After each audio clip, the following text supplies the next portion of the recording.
여러분 들어보신 책들 중에 이런 책 이야기 들어보셨어요? 마시멜로우 이야기라는 책입니다. 이게 꽤 많이 팔렸습니다. 그래서 젊은이들 가운데도 많이 읽혔었고, 이게 성장서 또는 다시 말해서 어떻게 하면 돼라고 하는 처세술에 것들에 있는 장르에 있는 책에서 꽤 높은 순위에 있었던 책이기도 하고, 아마 이 책이 번역하신 분이 대리로 했느니 어쩌니 해서 이슈가 되기도 했던 책으로 좀 알려져 있는 책입니다.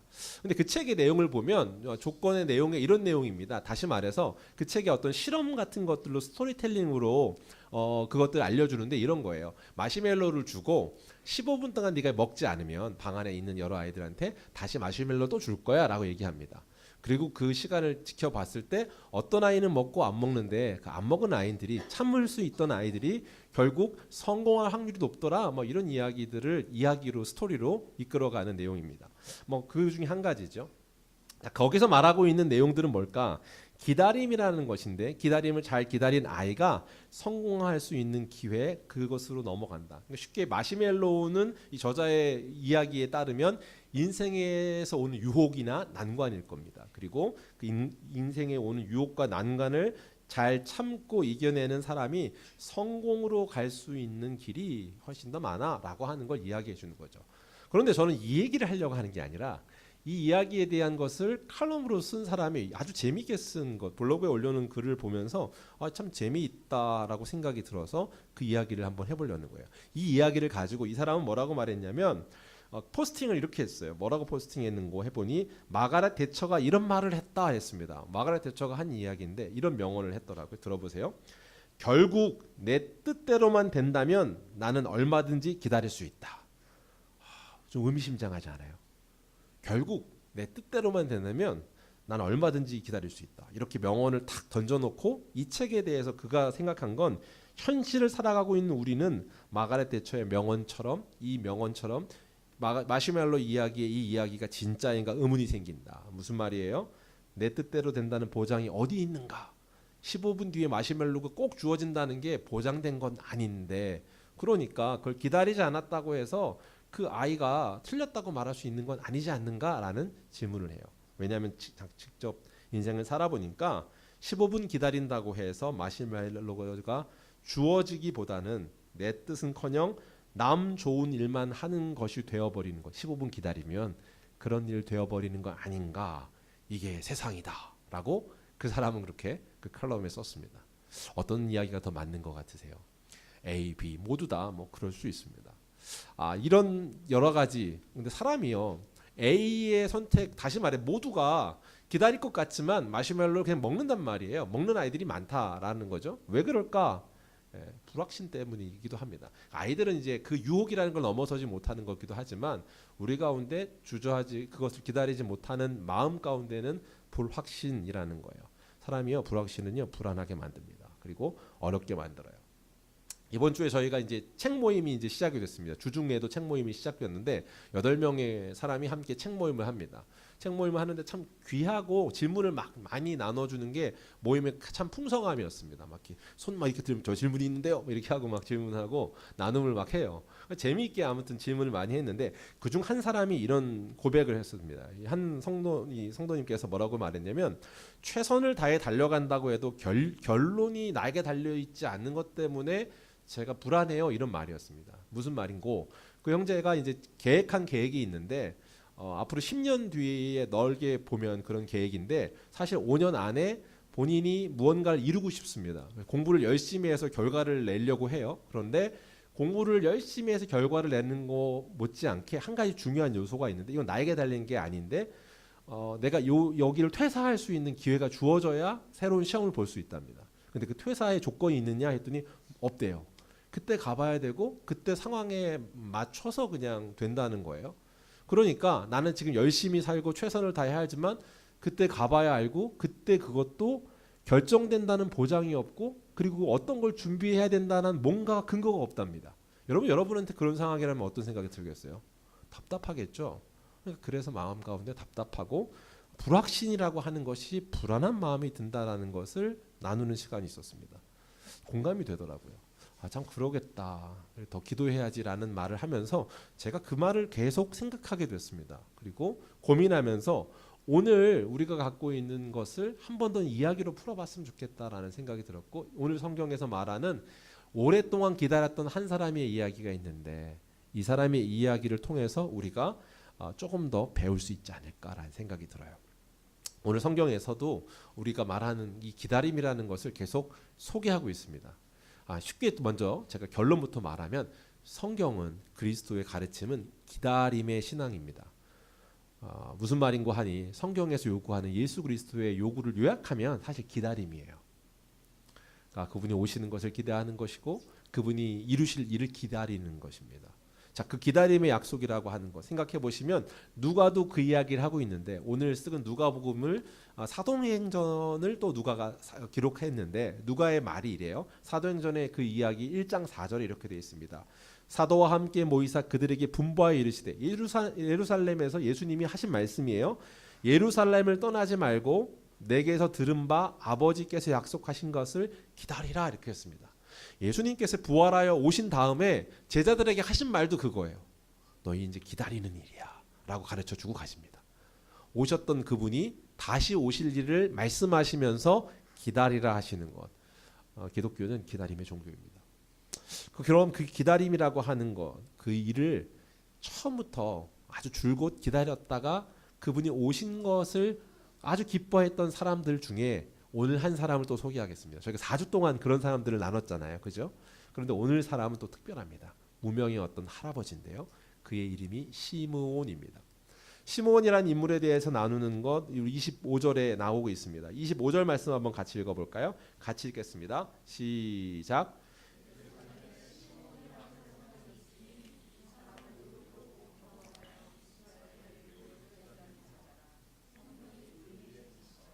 예, 이 사람을 뭐라고 해요? 의롭고 경건한 사람이라고 얘기하고 이스라엘의 위로를 기다렸다라고 말합니다. 이 사람이 기다린 게 뭐라고 그래요? 이스라엘의 위로랍니다. 이스라엘의 위로가 뭘까요? 대략 뭘까 추측은 되죠. 이스라엘이 위로가 필요했나? 근데 이스라엘 위로받기를 기다렸나? 이렇게 생각할 수 있습니다. 궁극적으로 말하면 이것은 오실 이에 대한 기대감이고, 우리가 알고 있는 것처럼 예수님을 상징하고 있다는 걸 우리는 압니다. 그런데 이 말을요, 그 표현을 하고 있는 누가는 알고 표현한 거예요. 무슨 말이냐면 이 표현은 이사야 선지자가 메시아를 소개할 때 반복했었던 표현입니다. 이사야서를 보면 49장에도 나오고 57장에 나오고 계속 이사야 메시아 예언에 관한 장면이 우리가 6군데 있다고 그때 설명했었습니다. 몇 장 몇 장인지 이렇게 물어보면 시험에 드니까 그렇진 않을 건데, 말씀을 한번 나눴었잖아요. 그때도 얘기했었는데 이런 표현들이 나와요. 49장에 보면 이렇습니다. 하늘이여 노래하라, 땅이여 기뻐하라, 산들이여 즐거이 노래하라.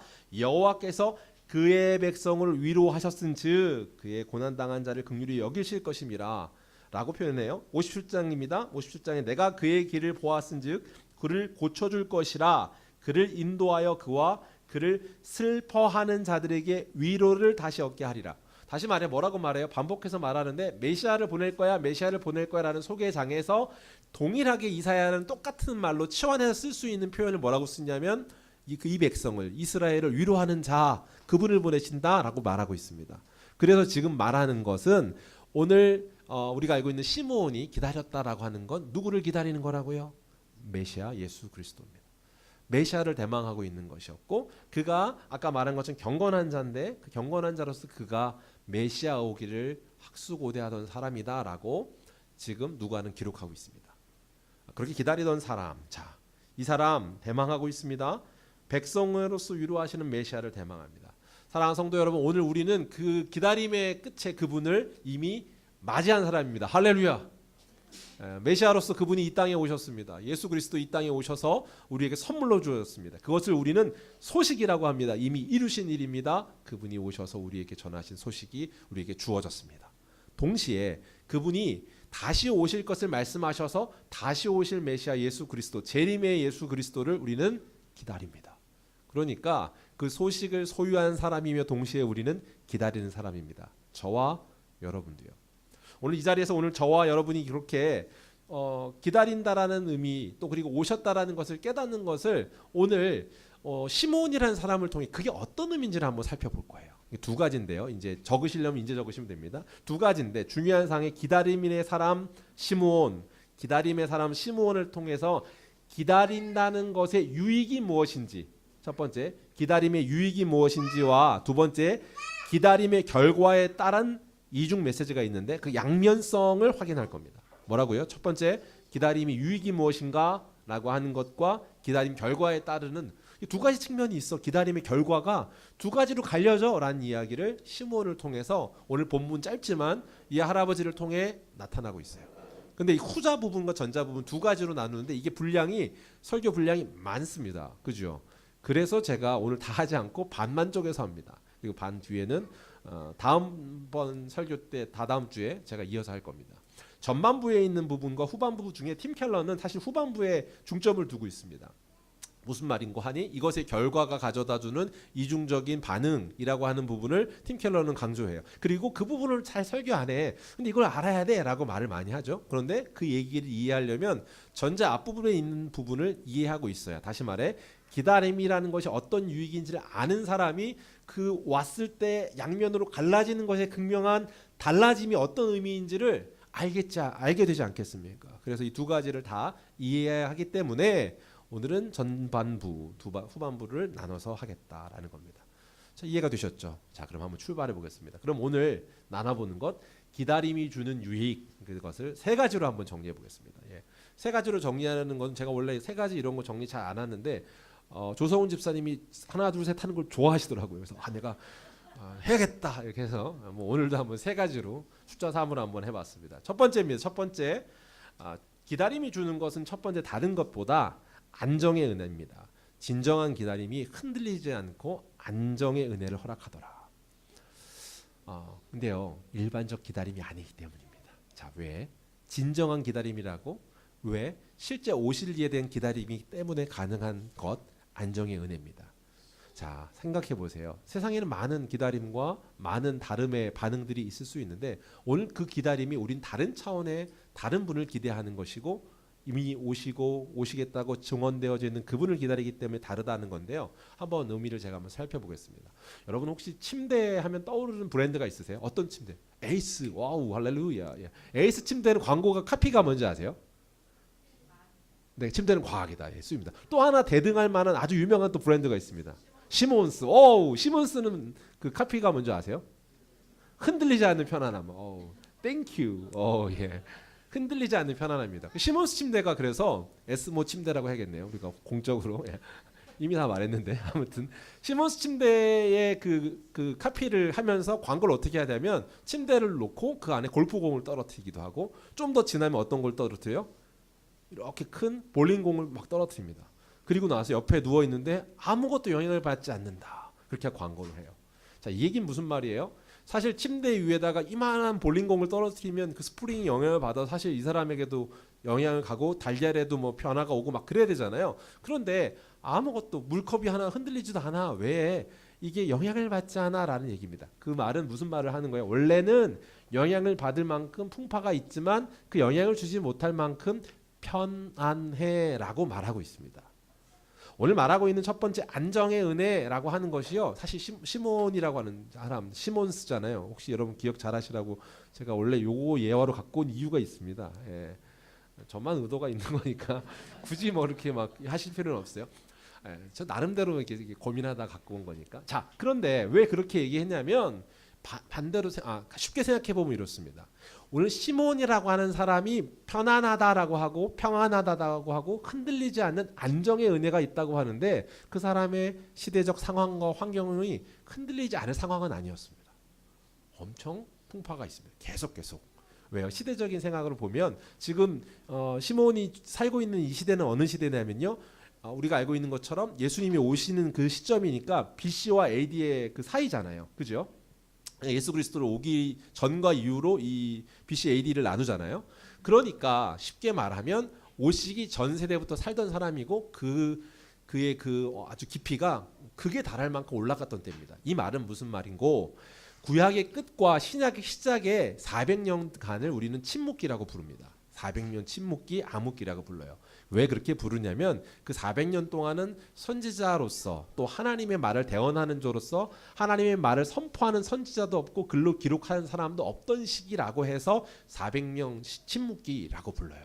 매번 사사를 통해서든 선지자를 통해서든 하나님께서 하나님의 메시지를 전하셨거든요. 근데 그때가 없었던 시기입니다. 그러니까 영적으로 생각해 보면 이 시기가 아주 암울한 시기입니다. 그런가 하면 영적인 것뿐만 아니라 정치 권력적으로 보아도 이 시기는 아주 암울합니다. 아구스토 가이사가 그 당시에 권력자예요. 정치적으로 그가 권력자인데 그가 어떻게 하는가? 돈과 권력을 휘두르면서 그가 갖고 있는 모든 힘을 집약해서 자기가 원하는 것을 가지려고 막 휘두르던 시대입니다. 그런가 하면 우리가 잘 아는 것처럼 헤롯 대왕이 있죠. 헤롯은 어떤 사람이에요? 자기가 그 지금 유대의 왕이 됐단 말이에요. 그 왕으로서 임명받은 걸 그걸 지키려고 해서 어떻게 해요? 칼을 들어 사람 죽이는 걸 아주 우습게 여기던 사람입니다. 예수 그리스도 그분이 이제 왕으로 왔다라는 소리 듣자마자 지난번 말했잖아요. 2살 터울로 지역이 이만큼인데 이만큼 넓혀서 다 죽였다고 했잖아요. 그런가 하면 나중에 우리가 잘 아는 사람이 있습니다. 그 세례 땡땡인데 누굴까요? 맞아요. 세례 요한이죠. 세례 요한을 누가 죽여요? 헤롯이 죽입니다. 그러니까 아주 악한 왕과 정치의 상황이 지금 문화적으로 쫙 깔려 있는 시대입니다. 그런가 하면 종교 지도자들도 타락했습니다. 종교 지도자 경제적으로 타락했다는 말이 무슨 말인고 하니 종교 지도자들이 다시 말해 그 돈꾀에 손을 대고 그들이 그것들을 착취하는가 하면 금융에 많은 선두주자라고 할 수 있는 세리들이요 자기 동족의 피를 빨아서 그들의 살을 베어서 그들의 배를 불리게 하는 것이 그게 달아있던 시대입니다. 그러니까 이 시대에 사는 유대인이라는 사람은 종교 지도자를 봐도 그다음 어떤 뭐 동족이라고 할 수 있는 이런 사람들 뭐 금융적인 경제적인 부분 뭘 봐도 암흑 같은 시기입니다. 영적으로 하나님의 메시지가 들려지지도 않는 시대입니다. 어떤 마음이에요? 피폐할 대로 피폐할 때입니다. 그러니까 실제 흔들릴 요소가 너무나도 많습니다.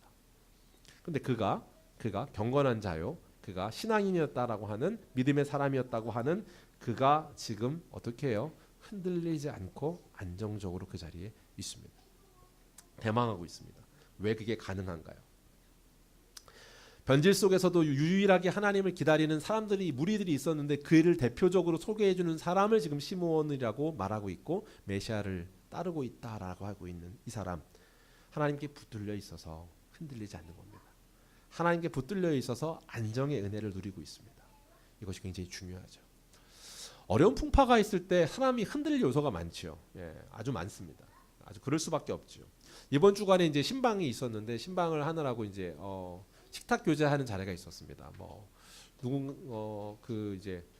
성진 형제 이제 어머니를 이제 신방하는 일이 있었습니다. 권사님하고 같이 가서 병원 하고 식탁 교제하는 시간이 있었는데 제가 이제 간증을 엄청 많이 들었어요. 엄청 많이 듣는데 이야기를 여러 가지 할 수 있는데 우리 사모님이 이제 성진 형제 아버님이 목사님이시고 어머님이 사모님이시거든요. 사모님이 얘기해 주시는데 처녀 시절에 그냥 교회를 가셨더라고요. 그러니까 원래 교회를 다니던 게 아니라 처녀 시절에 동네에 있는 교회를 갔는데 성도 6명이 있는 개척교회였더래요. 갔더니 이렇게 없는지 몰랐대요. 가셨고 가시다가 하는 이야기를 계속 들려주셨는데 제가 많이 이제 인상적인 게 있지만 하나를 소개하면 그분이 듣는데 작은 교회니까 반주자가 없었나 봐요. 근데 어떤 사람이 어느 날 와서 반주를 하더래요. 피아노를. 그러니까 찬양이 달라지더래요. 근데 문제는 그 사람이 맨날 오는 게 아니래요. 왔다 안 왔다 하는 거예요. 그러니까 어떤 날은 찬양하니까 너무 좋은데 반주를 하는데 어떤 날은 없으니까 너무 편차가 큰 거예요. 그래서 뜨문뜨문 반주하니까 아쉽다라고 하면서 본인이 그러면 내가 그걸 해야겠다는 생각이 들어서 그 예배를 섬기고 싶어서 피아노를 배우기 시작했대요. 그리고 지금도 그래서 피아노를 하시고 그걸 예배를 하는 거죠. 그래서 나중에 제가 물어봤는데 성진이랑 다른 애들한테도 학원 딴 건 안 다녀도 피아노는 배워라고 했던 이유가 자기가 이제 예배자로서 그 반주하면서 섬겼던 은혜가 있어서 했으면 하는 바람이셨대요. 자, 그런 이야기들을 나눠주시면서 이런저런 얘기를 하면서 얘기했던 내용이 뭐였냐면 간증이 엄청 많거든요. 근데 하나님이 주신 은혜를 기적과 같은 체험을 본인이 하셨다라고 하면서 처녀 때 하신 이야기를 좀 막 해주거든요. 그 이야기는 제가 지금 하진 않습니다. 기회가 되면 와서 해주시면 좋겠다는 바람이 있어서 제 바람보다 이제 권사님 바람이 컸어요. 막 와서 이게 들려주셔야 돼요. 막 이렇게 얘기하시더라고요. 그래서 저도 너무 동의하고 있어서 지금 아시는 것처럼 이제 성진 형제의 어머니가 이제 대장암 4기이세요. 그리고 암 때문에 힘드세요. 그 암이 힘들다라는 건 표현을 해주시는데. 매번 그 항암을 하실 때 출산하는 것과 같은 고통을 본인이 느끼신다라고 하더라고요. 그러니까 2주 중에 매번 2주일마다 한 번씩 아이를 낳는 것 같은 지금 막 힘드심이 있어요. 그런데도 불구하고 하나님한테 감사하고 하나님을 붙들 수밖에 없는 이유가 있다고. 나에게는 바꿀 수 없는 하나님의 체험이 있어요라고 얘기하시더라고요. 그러면서 한편으로 젊었을 때 청년의 때 젊은 이제 처녀 시절에 가서 교회를 통해서 받았던 은혜가 넘쳐서 성진이한테도 성진이 형제가 이제 개척교회 간 것도 있는데 딸이 또 둘이 있거든요. 둘한테도 가보라고. 그 교회를 가야 개척한테 가면 본인이 받은 은혜가 있으니까 너도 그런 은혜가 있을 거야라는 말을. 근데 어떻게 말로 못하고 경험해봐야 알아 이런 표현을 하시더라고요. 이런저런 표현들을 많이 나눠주셨습니다. 그러면서 이제 얘기해 주시는 거 그때 이제 이야기를 한참 듣다가 이제 이 얘기하려고 한 건데 옆에 앉으셨던 권사님이 뭐라고 하셨냐면 그렇죠. 흔들리지 않는 데에는 참 분명한 체험이 있어야 하는 거죠. 라고 이렇게 말씀하시더라고요. 우리 김현수 권사님이 그러니까 분명한 체험이 있다는 건 흔들리지 않는 일이네요. 이렇게 말씀을 하셨어요. 사랑하는 성도 여러분, 여러분에게요 하나님께서 진짜 오셨다는 것이 어떤 기록된 기록으로서 또는 어떤 정보로서가 아니라 실제로 여러분의 삶 가운데 체험지는 역사가 있기를 주의 이름 축복합니다. 그것이 어떠한 고통과 아픔이 빼앗아갈 수 없는 확신이라는 것이 여러분에게 주어지기를 주의 이름으로 축복합니다. 왜냐하면 하나님 그거 주려고 오셨으니까요. 그걸 주려고 마음껏 누리라고 오셨으니까 우리가 누릴 때에 그 성령의 만지심을 경험하는 체험이 있는 저와 여러분 되길 주의 이름 축복합니다. 저는 바라기는요 이런 간증거리를 참 많이 나누고 들을 수 있는 교회였으면 좋겠습니다. 그래서 기회가 되면 진짜로 저도 이제 사모님한테도 정말로 오셔서 한번 저희 간증해 주시면 좋겠어요. 근데 간증할 게 없어요 이렇게 말씀하시는. 그러니까 성진이가 옆에서 엄마 그때 그건 있잖아 하고 성진이가 이제 이렇게 얘기를 하더라고요. 그래서 이제 얘기를 계속 이렇게 나아갔어요. 본인이 들었을 때 그게 참 은혜가 됐던 간증들을 옆에서 얘기해 주니까 그래요 그러면서 이렇게 그래 그러면서 얘기하시면서 네가 좀 해봐 이러면서 이제 왔다 갔다 하고 설명하시고 이런 이야기를 한참 들었습니다. 이게 참 은혜죠. 교회 안에서 정말 하나님을 체험한 간증이 마음껏 들려줬으면 좋겠고 바라건대 이 자리에는 저와 여러분 특히 성도님들이 그런 간증하는 자리로 이 자리가 초대됐으면 좋겠어요.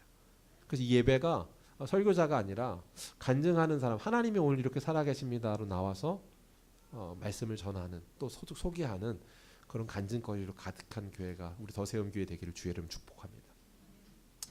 이 땅을 사는 세상에서 풍파가 그치지 않지요. 그런데 그 풍파가 그치지 않음에도 흔들리지 않습니다. 이유가 뭘까요?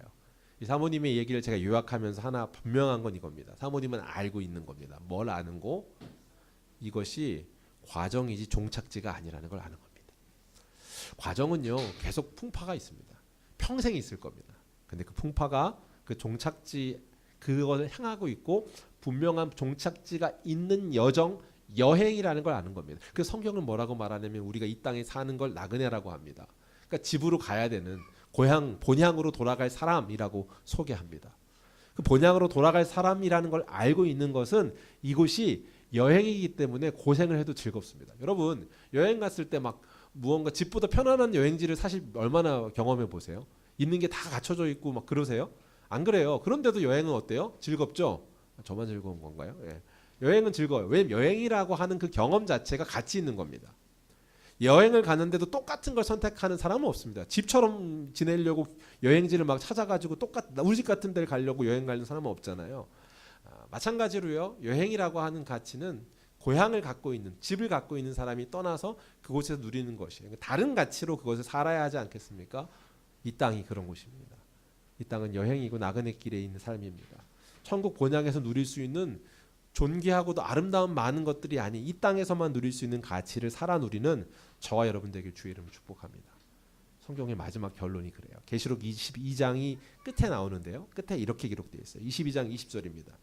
이것들을 증언하시는 이가 이르시되 내가 진실로 속히 오리라 하시거늘 아멘 주 예수여 오시옵소서. 할렐루야.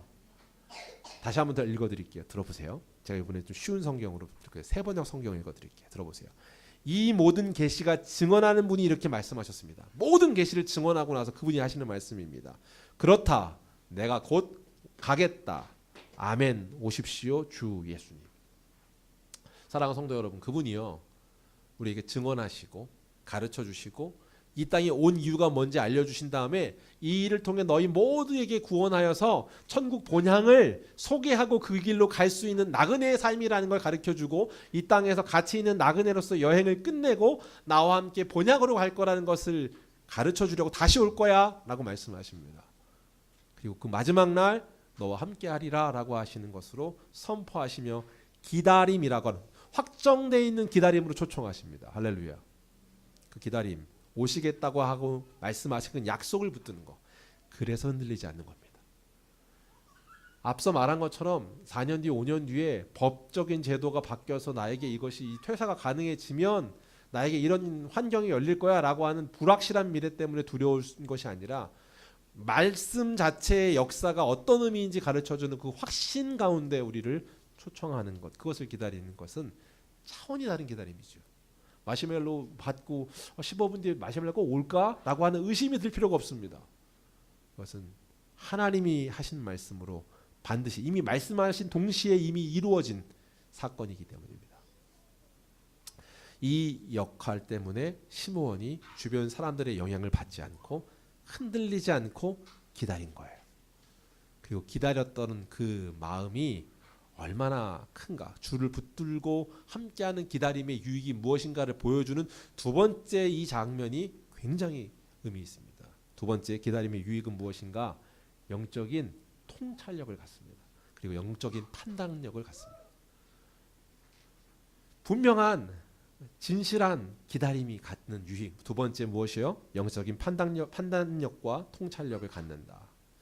이건요 제가 참으로 사모하는 건데요. 누군가가 저한테 이렇게 물어보는 이야기인데 한번 보시죠. 25절 한번 보시면 어떻게 기록되어 있습니까? 25절 다시 한번 보실까요? 우리 한번 같이 읽겠습니다. 25절 함께 읽겠습니다. 시작.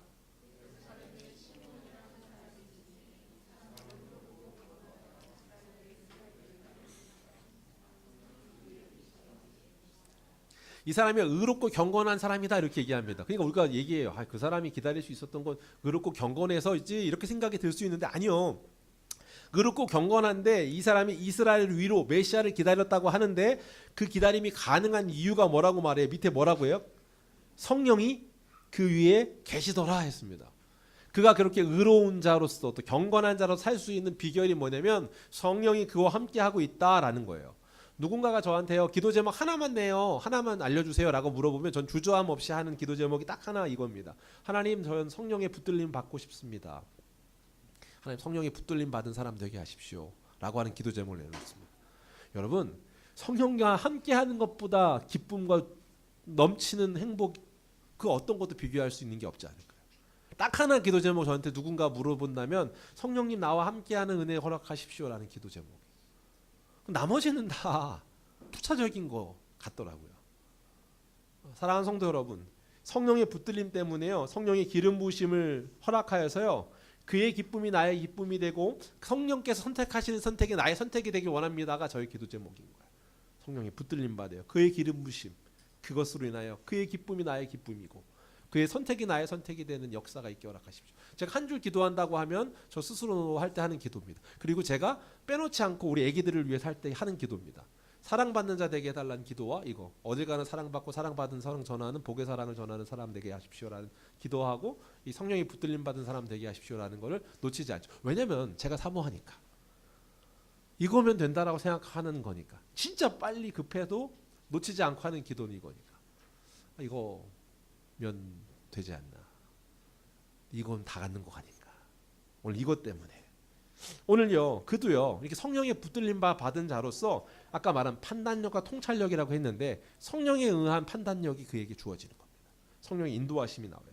시므온이요, 그 모습을 따랐기 때문에 의로운 삶으로 살았고 주의 성령의 인도하심 때문에 선택을 통하여서 경건한 삶을 살아갔던 겁니다. 성령이 그 위에 있으므로 인도함을 받고 있기 때문에 그의 판단력과 통찰력, 사명을 분명히 하고 있음, 그것이 온전하게 드러나요. 보세요. 그 뒤에 있는 나오미에도 성령의 지시를 받는다고 얘기해요. 26절 볼까요? 26절입니다. 그가 주의 그리스도를 보기 전엔 죽지 아니하리라 하고 성령의 지시를 받았더니 그가 지금 갖고 있는 사명도 누구 때문에 주어진 거예요? 성령의 지시 때문에 그가 알고 있었던 겁니다. 그래서 마지막 날까지 기다려요. 그리고요 27절 성령의 감동으로 성전에 들어가매 그가 성전에 들어가는 것도 성령의 감동 가운데 들어갑니다. 그 이후의 내용은 잘 아시죠. 갔다가 그곳에서 아기 예수 이제 자라난 이 아이를 데리고 들어오는 유소년 시절에 이 아이 예수를 데리고 들어오는 모습을 보면서 그가 이야기하는 거예요. 마침 부모가 율법의 관례대로 행하고자 하여 아기 예수를 데리고 오는지라 라고 했습니다. 율법의 관례대로 가면 그가 할례를 받아야 되고 이렇게 그가 그 시기에 맞게 해야 되는 것들이 있단 말이에요. 그 시기에 맞게 부모가 아이를 데리고 오고 있는데 성령의 지시에 따라 자신의 사명을 알고 있는 그가 그를 단번에 알아봅니다. 성령의 지시에 따라서 그곳에 들어가라 하신 걸 따라 들어갈 뿐만 아니라 보자마자 아는 거. 어떻게 알아요? 성령 때문에. 통찰력. 그에게 주어진 선물과 같은 만남이었다는 사실. 지금 예수 그리스도를 내 앞에 내가 지금 보고 있구나라는 것을 우리 앞에 지나가고 봐도 우리는 무감각해서 모르는 것이 아니라 성령과 함께함으로 그것을 통찰하고 아는 것. 사랑하는 성도 여러분, 여러분한테요 하나님의 일이 하나님의 선물이 여러분이 주어졌다라는 것 쉽게 말해 여러분에게 이것이 기회야 아니야라고 막 고민할 때 많잖아요. 우리 선택 가운데 그것을 성령의 민감한 가운데 나에게 주어진 지금 이게 선물이구나라는 것을 깨닫게 하시는 것. 저는요 개척하는 그 과정 가운데 하나님께서 인도하여 주심으로 귀한 성도님들이 저에게 선물로 주어졌다는 걸 누구보다 면밀하게 성령님의 인도하심 가운데 느끼고 피부로 그 체감하는 시간을 갖고 있습니다. 얼마나 은혜예요, 그죠? 저만 은혜고 상호간의 은혜여야 되는데 지금 표정 간의 지금 문제가 약간 아리까리한데 우리 가운데 그런 통찰과 인도하심, 성령의 사로잡힘, 성령을 통해 주어진 능력입니다. 사랑하는 성도 여러분, 성령을 통해서 사로잡힌 인생, 진정한 기다림을 붙드는 인생, 판단과 통찰력이 저와 여러분에게 더해지길 주의 이름으로 축복합니다. 이 통찰력을 보고 그냥 통찰력이 아니구나라고 하는 수준이라는 걸 마리아와 요셉이 보고 놀랐습니다. 마리아와 요셉이 보고요 이렇게 얘기하는 거예요. 시몬이 아기를 안고서는 하나님을 찬송합니다. 26절에 얘기한 이야기가 계속 이어지고 있어요. 28절에 가서 하나님을 찬송하고 그 다음에 말하는 거예요. 31절부터 이렇게 말하고요. 그에 대해서 31절 이렇게 기록합니다. 이는 만민 앞에 예비하신 것이요 이방을 비추는 빛이요 주의 백성 이스라엘 영광이다 하니 그의 부모가 그에 대한 말들을 놀랍게 여기더라 이렇게 했습니다. 놀랍게 여기고 있는 거예요. 생각해 보세요. 요셉과 마리아는요 지금 그 아기 예수가 메시아라는 걸 알았어요, 몰랐어요? 이미 천사를 통해 알고 있죠. 알고 있습니다. 알고 있는데 지금 어떤 낯선 할아버지가 지나가는 그곳에 들어갔더니 보고서는 이가 어떤 이이다라는 것을 보고 알아챌 뿐만 아니라 그가 어떤 일로 왔고 어떻게 일을 할 거라고 지금 석절에 그가 만민 앞에 예비하는 것이고 빛을 비추는 거고 영광이 드러나는 거라고 하면서 그 부모들 앞에서 쭉 얘기합니다. 놀랍게 얘기합니다. 33절까지. 그리고 나서 그걸로 그치는 것이 아니라 그가 오신 일이 무슨 일인지 34절과 35절에 얘기하는 거예요. 그가 검을 들러 왔다 이런 얘기를 막 하는 거예요. 그는 알아들을 수 없는 수준으로 지금 얘기를 하는데 얼마나 놀랍습니까? 그 부모인 그들보다도 더 선명하게 지금 알고 있습니다. 무슨 말이에요? 성령께서 스쳐가서 지나가듯 올 거야. 그리고 이가 너에게 이런 자로 주어지는 거야 라고 아는 수준은 아닌 거예요. 지금 깊이와 농도가 다르다는 게 느껴지십니까? 요셉과 마리아에게도 분명 알려줬던 거. 근데 마리아는 나중에 이제 다음 주에 설교할 거지만 마리아는 사실은 그분의 삶이 그분 예수 그리스도 메시아로 오신 분의 그분의 일하심이 그분의 일이 어떻게 벌어지는지 정확하게 삶을 이해하고 있지는 않았다는 걸 압니다. 나중에 보면 알잖아요, 그죠? 형제들 그와 예수의 형제 동생들하고 엄마가 가가지고 막 나오라고 그러고 막 이런 장면들이 나중에 보면 아시잖아요. 온전히 이해하고 있지는 못했던 것들을 알죠. 그에 반해 이 노인이 누구간데 사실 무명의 노인이라고 할 수 있을 만한 다른 곳에 또 등장하지도 않는 그런데 메시아 오심을 그냥 기다리는 것을 넘어서서 그분이 어떤 일을 하실 것인지를 기다렸던 분 그분의 뭐예요? 통찰입니다. 앞에 판단력을 통해서 그가 결정하고 걸어가고 하는 것을 넘어 지금 통찰하고 있습니다. 이 판단력과 통찰력이 사모되지 않습니까?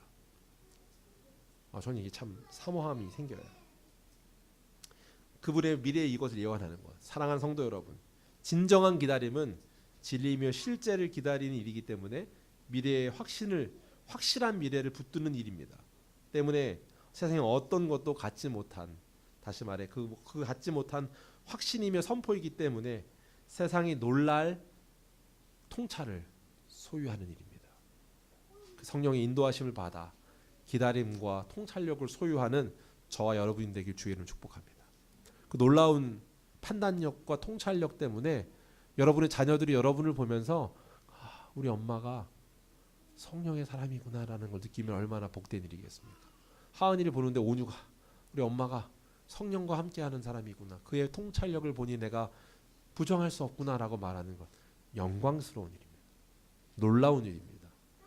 그 일을 방금 말한 것처럼 기다림의 의미를 아는 사람, 진실한 기다림이 무엇인지를 아는 사람이 갖게 되는 유익입니다. 이 유익이 우리에게 있기를 주의 이름으로 축복합니다. 이 통찰이요, 성령과 함께하며 통찰이 얼마나 대단한 건지 우리가 잘 아는 장면이 있습니다. 사도행전 2장에 가보시면요, 사도행전 2장에 가보시면 성령 강림이 있습니다. 다시 말해 성령이 임했을 때요, 그때 일어난 사건이 어떤 일인고 하니 사람들이 이제 그 자리에 있는 사람들이 각양각색의 말로 방언을 막 터뜨리기 시작합니다. 그러니까 오늘 쓴 성경의 저자 지난번에 말한 것처럼 악센트 옮기기라고 제가 계속 얘기했잖아요. 누가의 악센트로 본다고 했고, 그죠? 오늘 사도행전도 누가가 쓰고 있는데 의사인 그 사람의 디테일한 감성을 가지고 쓰고 있단 말이에요. 사도행전 2장에도 보면요, 그러니까 그 당시 그 자리에 성령이 임하니까 방언이 이렇게 터졌다, 각각 나라의 열방어로 말을 했다, 이렇게 표현하지 않고요, 아주 구체적으로 다 쓰고 있어요. 바데의 말로, 메데의 말로, 엘람의 말로, 메소포타미아 말로, 유대의 말로, 갑보드기의 말로, 유대 다른 본토 아시아, 이집트, 로마 등등등 막 이렇게 쭉 기록해놨습니다. 그들의 말로 막 사람들이 말을 하고 있더라. 그런데 그걸 보고선 사람들이 뭐라고 말하냐면 저 사람들 갈릴리 사람들이 아닌가 하고 놀랐더라 이겁니다. 갈릴리 사람들이 아닌가라는 말은 뭐냐면 촌사람들이고 저 사람들, 그럴 사람들이 능력자가 아닌데 저 사람들이 왜 저러고 있지라고 하고 한 거예요. 그러니까 나중에 어떻게 생각해요? 그걸 부정하기 시작해요. 부정하려고 하니까 무슨 말을 해요? 저 사람들이 술 취했나 봐 라고 말하는 거예요. 그리고 이제 넘어가려고 해요.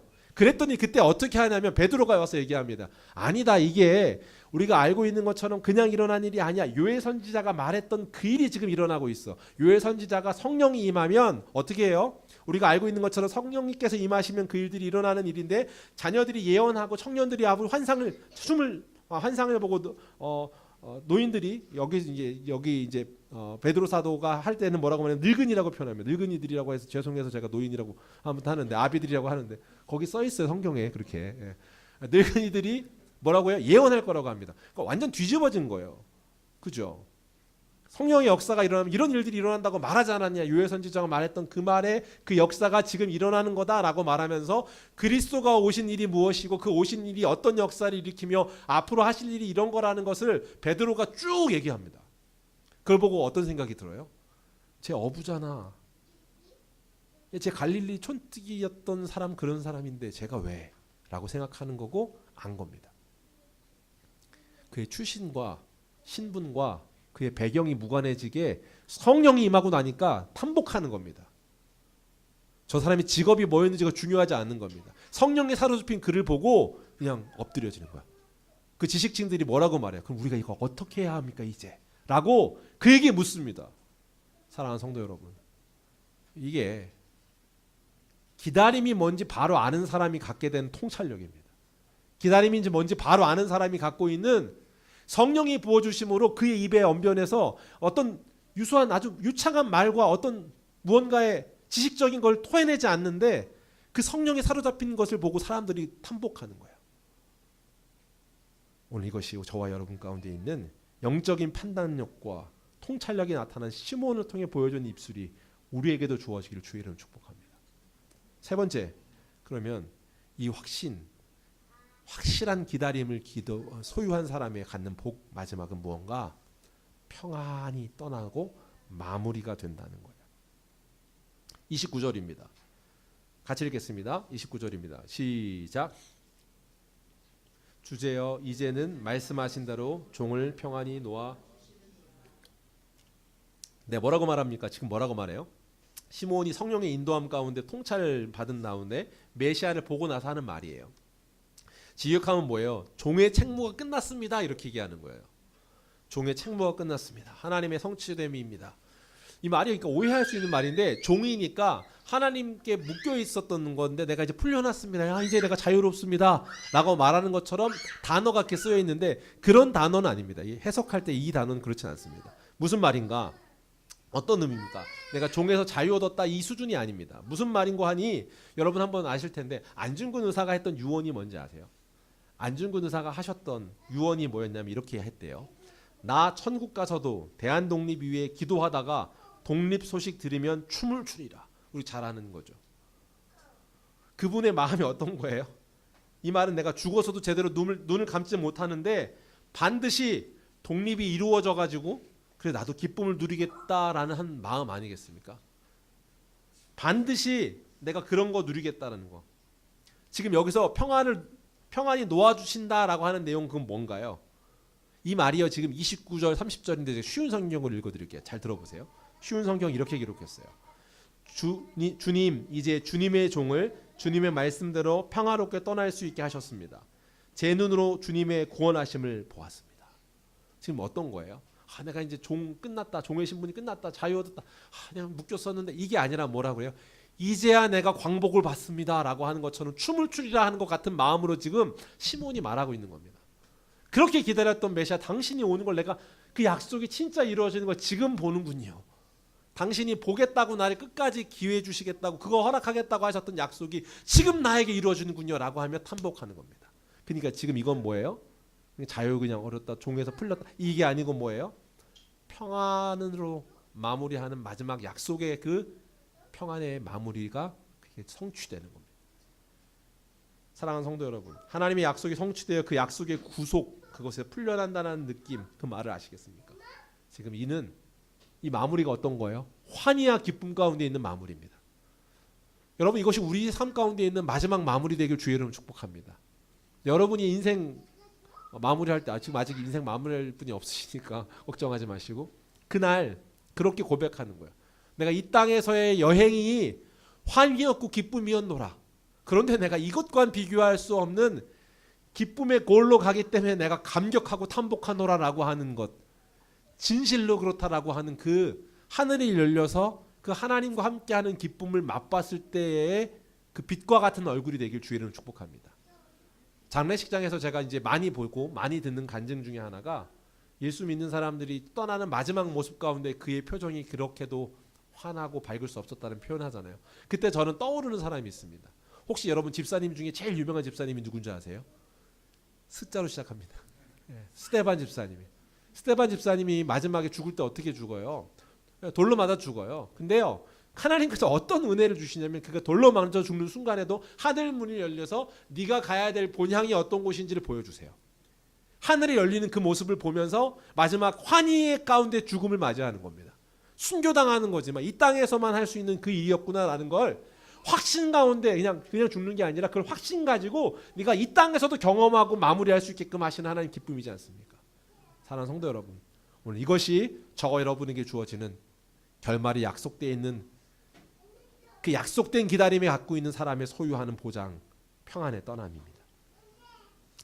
말씀을 정리하겠습니다. 사도 바울이요 그리스도의 인생을 걷는 사명으로 끝내는 기쁨, 그 기쁨을 마무리할 때 이 말을 해요. 들어보세요. 디모데는요 사랑하는 자식 같은 사람이에요. 바울한테 자식과 같은 그에게 목회자로서 그 길을 걸어가야 되는 그에게 쓰는 서신서가 디모데전서 후서인데 후서는 마지막에 이제 유언처럼 쓴 편지거든요. 그 유언과 같은 말에 이렇게 돼 있어요. 디모데후서 4장 7절입니다. 나는 선한 싸움을 싸우고 나의 달려갈 길을 마치고 믿음을 지켰으니 이제 후로는 나를 위하여 의의 면류관이 예비되었으므로 주 곧 의로우신 재판장이 그날에 내게 주실 것이며 내게만 아니라 주의 나타나심을 사모하는 모든 자에게도니라. 아멘. 아름다운 결과가 정해져 있습니다. 더불어 그 말씀의 가정 자체 그 자체도 아름답습니다. 이 선한 싸움 이 땅에서만 싸울 수 있는 싸움이라고요. 아름다운 끝 이것이 오늘 우리에게 주는 참된 진정한 기다림의 유익이 되는 줄 믿습니다. 말씀을 정리합니다. 첫째, 진정한 기다림은 흔들리지 않는 안정의 은혜, 안정감을 허락합니다. 둘째, 영적인 판단력과 통찰력을 얻었습니다. 셋째, 확신의 기다림, 아름다운 마무리가 환희와 같은 이 땅에서 경험할 수 있는 환희를 하나님께 선물로 보장해 주십니다. 이 놀라운 소식이 우리에게 정해져 있고 주어졌습니다. 그 일을 위해 오신 날, 아기 예수 오신 크리스마스. 그러니까 우리는 인사할 때 이 기쁨을 담아 인사할 수 있어야 돼요. 메리 크리스마스가 그냥 메리가 아니고 어떻게 표현해서 메리 크리스마스. 이것이 우리에게 소유되어 있습니다. 그리고 그것을 기쁘게 자신 있게 선포할 수 있습니다. 이 말씀이 우리가의 소망이 되길 주의 이름으로 축복합니다.